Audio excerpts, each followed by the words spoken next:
What I didn't know about sex cost me big time. And I hope today what I'm going to share will help you not fall into some of those same ruts. So in the United States, it's Thanksgiving week, and families are gathering around tables, saying things they're thankful for, enjoying their fellowship. And I thought it would be the perfect time to tell a little bit of my story. And I always share from a point of wanting to encourage you and believing with you that God has your absolute best in mind, and that is always the goal of what we are working towards.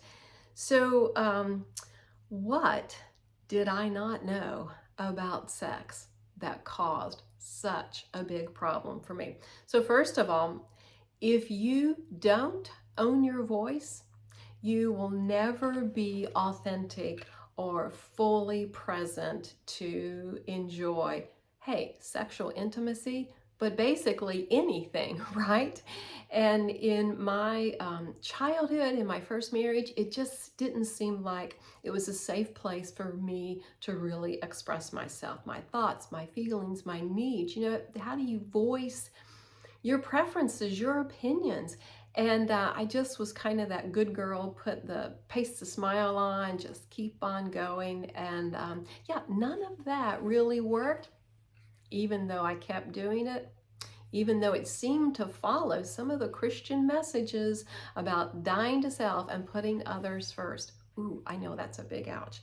What else did I not know about sex? That sexual intimacy, God's way, is a whole person oneness connection and not just a physical act.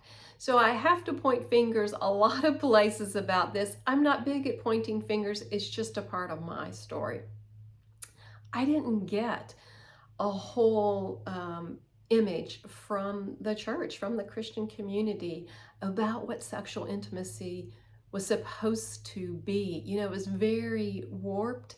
And certainly going along with that mindset of putting others first, yeah, you can't really engage with your spouse if you think it's only a physical act and you don't speak up and say, ooh, I have a request here.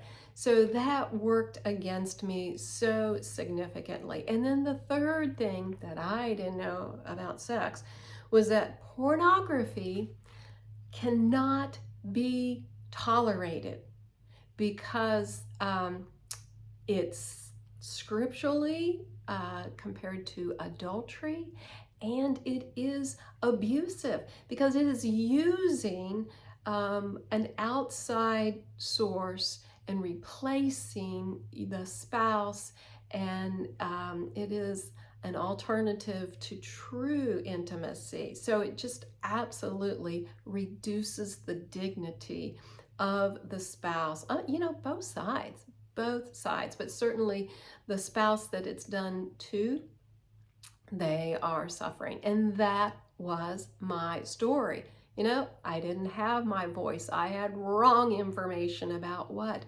oneness was. And there was pornography usage in my first marriage, my first husband who struggled with that. And it was decades before I got some new information to really help. So, how did all of that cost me?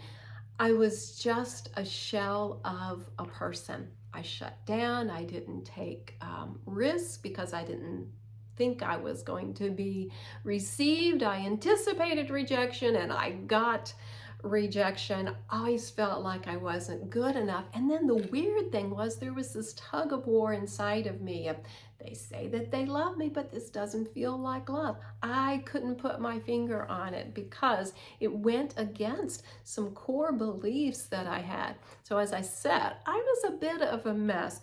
And when did it change? When I reached out to an older female cousin who was a sounding board, and somebody that was safe for me and was judgment free. That was the beginning part, to just let my words come out and be received. Wow, from there, I got all kinds of inner healing. I learned lots of new skills about appreciating myself, self-awareness. I learned new relationship skills, and I got a community around me that was tracking for the same thing, to have relationships that were built on connection. And so from that place, people are often saying, Mary, why do you do what you do? Well, talking about sex is not everybody's favorite topic, A. And then B, in the Christian world, there's just still so much pushback about it. But I knew that after the healing that God had brought to me, and after the additional training that I went through, I got my master's degree, I'm certified as a life coach, I am a Christian sex educator. I knew there were just too many other people still hurting, still lacking information, still needing to make that journey of, that's what I used to believe, but I still have hope for something new in the future, and I wanted to be able to help them. So who do I help? Who can benefit from this? Well, yes, it is single people, never married, want to do it right the first time, get that well-rounded foundation. It is also singles who are divorced and they're like, yeah, I gotta fix my man picker. And I give you so much support so you don't feel like you're doing that alone. It's also for what I call solo spouses that are at that beginning stage of their journey going, man, is there something else that I need to learn? What other possibilities are there for me, for my marriage? It's for couples who are saying, yes, we want incredible, amazing intimacy and closeness in our marriage.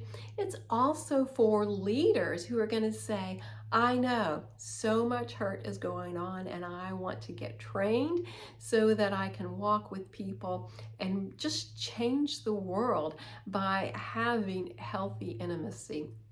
So if that's one of the categories that you fall in, I can't wait to tell you about a special I have for Christmas. I wanted to create a product, put it into your hands to help you right now in the convenience of your home. And it's my newest relationship development guide. I've actually put together some amazing pieces called Communication Over and Under the Sheets, so that as a couple, you know how to have those talks about tough topics, including sex, how to create closeness and intimacy and desire to be safe and open up. I even have my brand new arousal pathway guide that just packed with ideas on how for the ladies to get there. So I can't wait for you to benefit from that. Check the links below. It is available now. Thanks so much for tuning in today. Remember, Father God wants to lavish His love on every area of your life, including sexual intimacy in marriage.